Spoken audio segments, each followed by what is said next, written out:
अन्नदाता जब विकसित होगा तब देश और प्रदेश समृद्ध और शक्तिशाली बन पाएगा।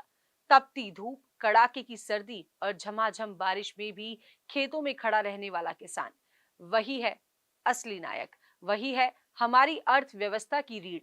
मुख्यमंत्री श्री भजनलाल शर्मा ने अन्नदाता के प्रति अपने समर्पण और संकल्प को फिर से एक बार दोहराया है। किसान केवल अन्न नहीं उगाते, वो भविष्य की नींव भी रखते हैं। मुख्यमंत्री श्री भजनलाल शर्मा का कहना है कि अन्नदाता देश और प्रदेश की आत्मा होते हैं। इसलिए अगर किसान विकसित होगा तो देश प्रदेश भी विकसित और खुशहाल होगा। राजस्थान में सरकार बनने के बाद से ही किसान और कृषि का कल्याण मुख्यमंत्री श्री भजनलाल शर्मा की प्राथमिकता रही है और इसी प्राथमिकता को पूरी प्रतिबद्धता के साथ मुख्यमंत्री निभा भी रहे हैं और इस पर काम भी कर रहे हैं। सीएम की इसी प्रतिबद्धता को दर्शा रही है हमारी ये खास रिपोर्ट। राजस्थान की भजनलाल सरकार का सपना सिर्फ कृषि विकास ही नहीं, कृषि गौरव भी है। राजस्थान का किसान देश में ही नहीं बल्कि दुनिया में भी आदर्श बने, इसी के लिए राजस्थान सरकार पूर्ण प्रतिबद्धता के साथ काम कर रही है। मुख्यमंत्री श्री भजनलाल शर्मा ने किसानों से आह्वान किया है कि वे अधिक से अधिक संख्या में एफपीओ यानी कि किसान उत्पादक संगठन से जुड़े, जिससे लाभ की खेती कर खुद को सशक्त बना सके।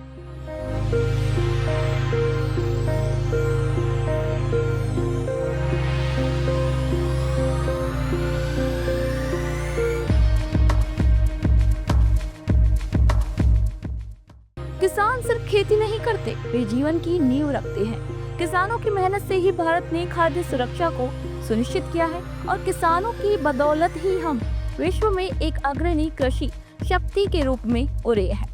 किसान सूरज की तपती धूप, कड़ाके की सर्दी और बारिश के बौछार में भी खेतों में खड़ी रहकर सिंचाई और खेतों की रखवाली करते हैं। किसानों का ये त्याग और समर्पण अप्रितम है।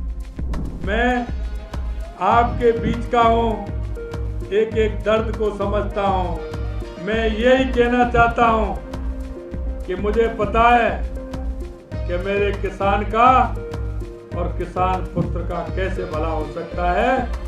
किसान खेती में काम करता है और मेरे किसान का पुत्र सीमा पर 50 डिग्री में -0 में काम करने वाला वो किसान का पुत्र ही होता है।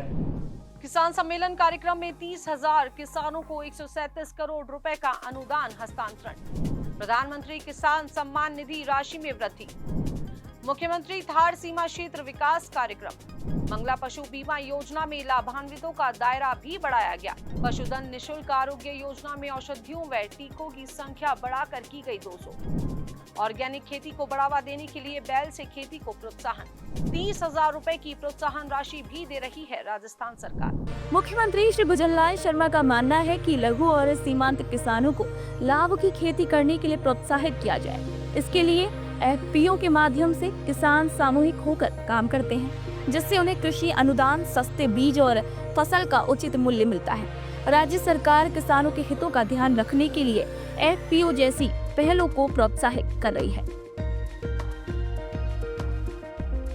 राजस्थान सरकार किसानों के जीवन को बेहतर बनाने के लिए निरंतर प्रयास कर रही है। केंद्र सरकार द्वारा 10,000 एफपीओ का गठन किया गया। प्रधानमंत्री किसान सम्मान निधि योजना के तहत राज्य के 72 लाख से अधिक किसानों को 1,400 करोड़ रुपए से अधिक की राशि हस्तांतरित की गई और लगभग 47 लाख किसानों को 29,000 करोड़ रुपए का अल्पकालीन ब्याज मुक्त फसली ऋण और प्रधानमंत्री फसल बीमा योजना के तहत 3,000 करोड़ रुपए से अधिक के बीमा क्लेम भी वितरित किए गए हैं। मुख्यमंत्री श्री भजनलाल शर्मा ने कहा कि राज्य सरकार के लिए किसान हित पहली प्राथमिकता है। किसान सम्मान निधि सहायता राशि को 6,000 रुपए से बढ़ाकर 9,000 रुपए कर दिया गया। राजस्थान सरकार ने मुख्यमंत्री मंगला पशु बीमा योजना के तहत 20 लाख से अधिक पशुओं का पंजीकरण, पशुधन निशुल्क आरोग्य योजना के तहत निशुल्क औषधियां और टीके उपलब्ध कराना, मोबाइल पशु चिकित्सा सेवा नंबर 1962 प्रारंभ करने, राजस्थान सहकारी गोपाल क्रेडिट कार्ड ऋण योजना के तहत लगभग 34,000 पात्र गोपालकों की ऋण स्वीकृति सहित विभिन्न निर्णयों से पशुपालकों को राहत दी जा रही है।